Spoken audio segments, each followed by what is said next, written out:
Nossa meditação hoje será a partir do Evangelho segundo escreveu Mateus, no capítulo 25.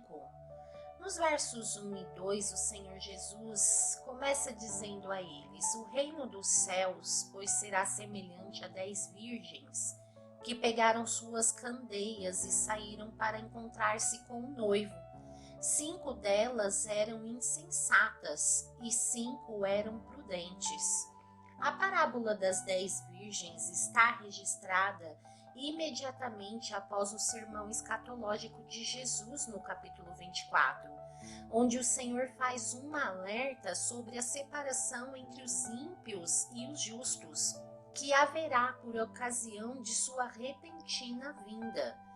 Já aqui no capítulo 25, tal separação é ainda mais detalhada em 3 parábolas: a parábola das 10 virgens, a parábola dos talentos e a parábola da separação das ovelhas e dos bodes. Na primeira parábola, Jesus utilizou a descrição de um típico casamento judaico da época. As formalidades judaicas eram realizadas com um comparecimento de ao menos 10 pessoas, ou seja, a quantidade de 10 era significativa em certas ocasiões.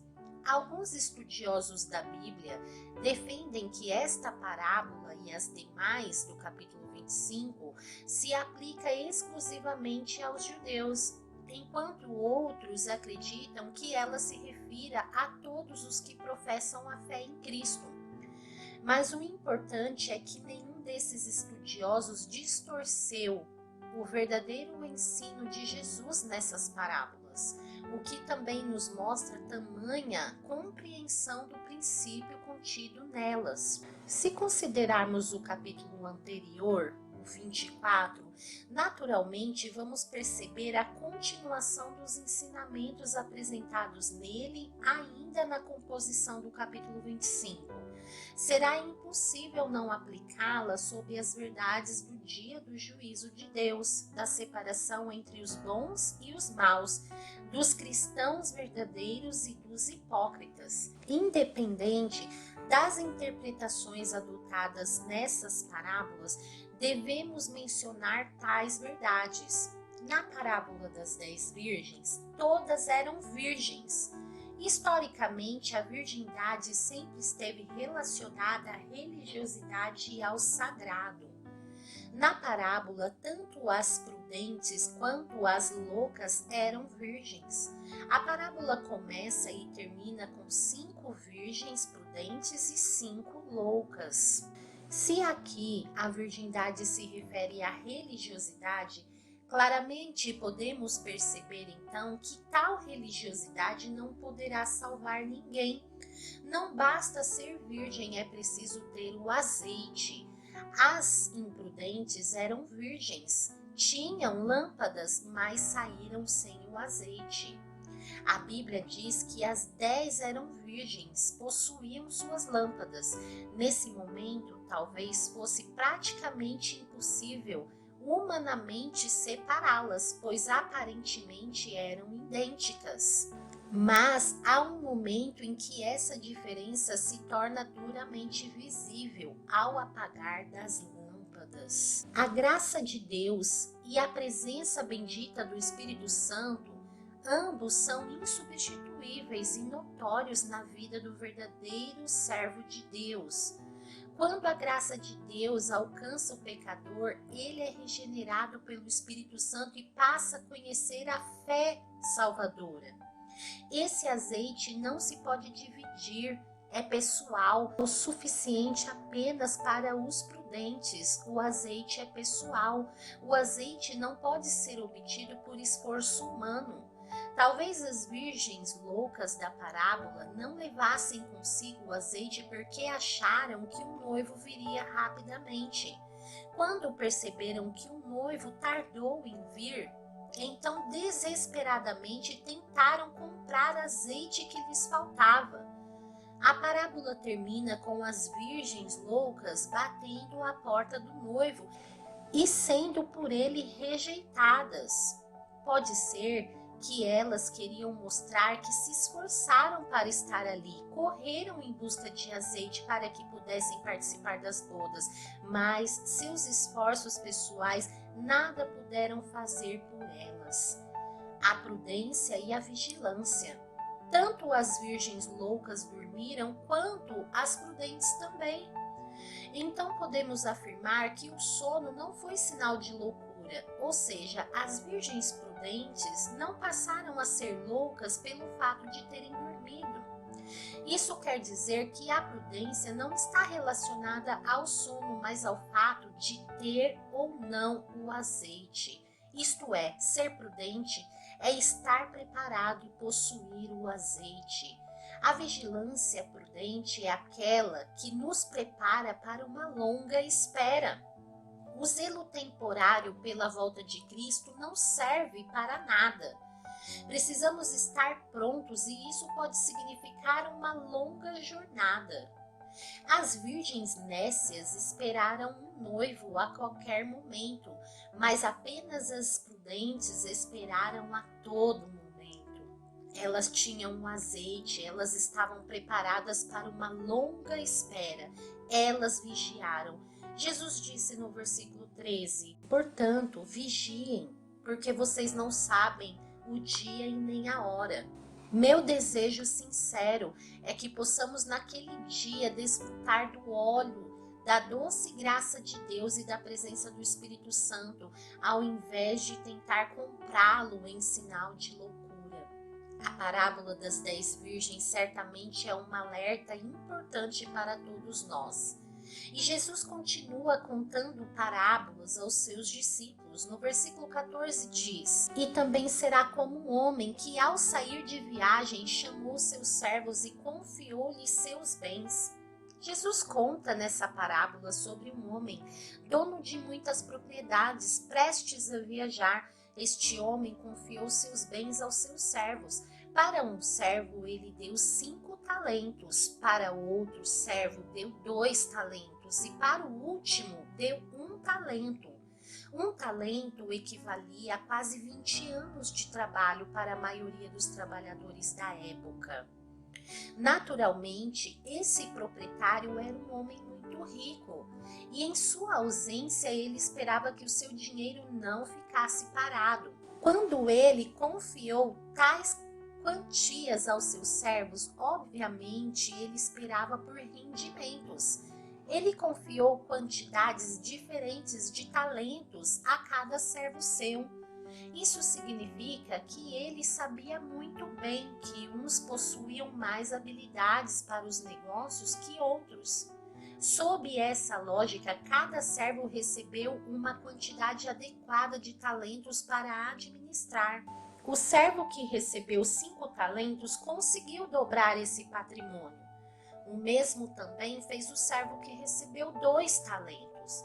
Já o servo que recebeu apenas 1 enterrou esse talento e ficou aguardando a volta do seu senhor. O costume de enterrar no chão quantias de dinheiro ou tesouros diversos era uma prática comum da época.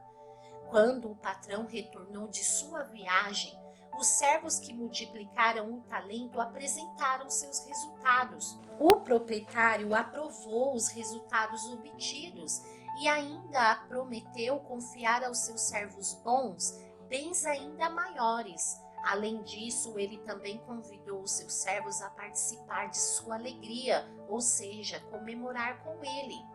Essa expressão remonta a uma festa onde os servos sentariam à mesa com seu senhor para juntos se alegrarem por causa dos resultados. Já o servo que recebeu 1 talento e o enterrou foi chamado pelo proprietário de mau, negligente e inútil.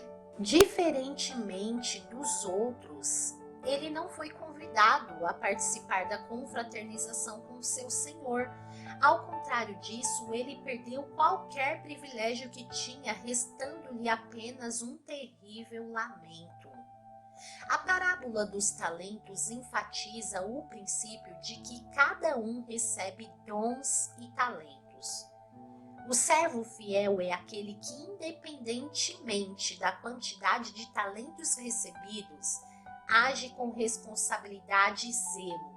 O servo fiel valoriza os dons do seu Senhor. A parábola dos talentos também ensina que Deus não é injusto. O nosso Deus nos concede talentos, dons, habilidades e oportunidades de acordo com a nossa capacidade. Ele seria injusto se confiasse a nós algo que não pudéssemos administrar. Nada do que temos é de fato nosso. Não somos donos dos talentos e dons que recebemos. Nossa função é administrar e zelar por aquilo que Deus nos confia. Ele é o dono dos talentos e continuará sendo. Ao recebermos os talentos, em gratidão a Deus por ter depositado em nós tamanha confiança, devemos aperfeiçoá-los a fim de que eles sejam úteis para a expansão do reino de Deus. O resultado dos talentos que recebemos deve glorificar unicamente o nome do Senhor.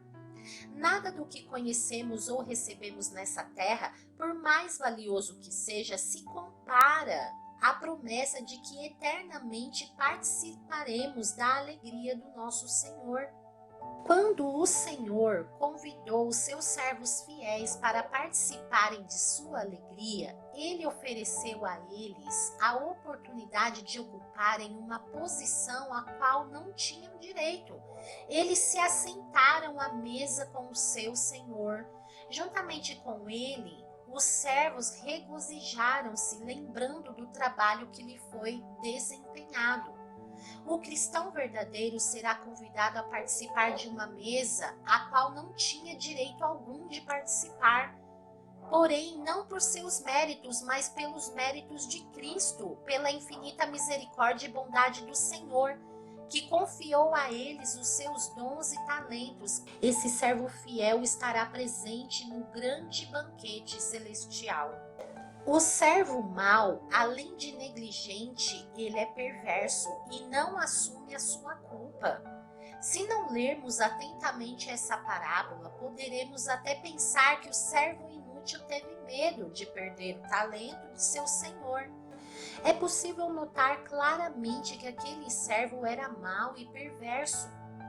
Nas contradições de suas palavras, ele revelou uma natureza egoísta que foi incapaz de perceber a bondade do seu Senhor.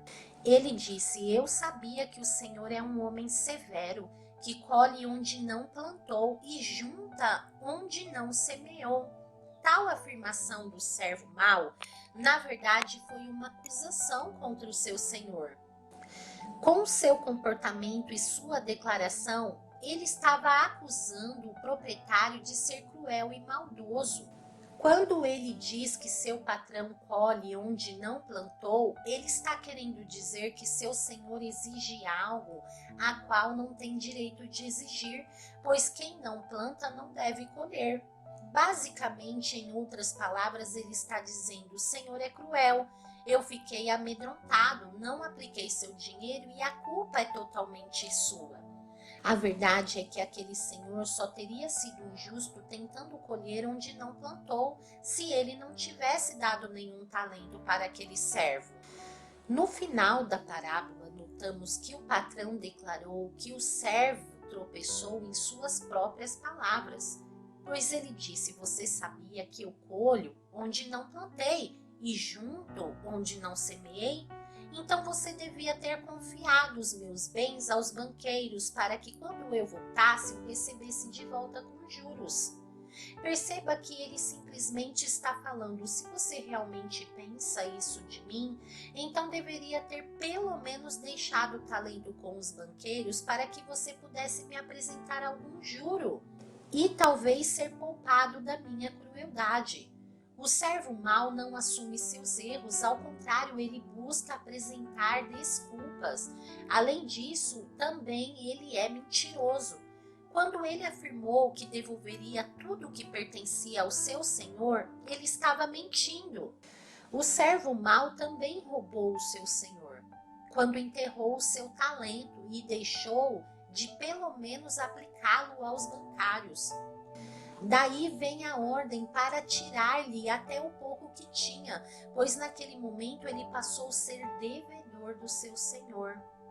A parábola dos talentos, meus irmãos, ensina que recebê-los não significa ser aprovado por Deus.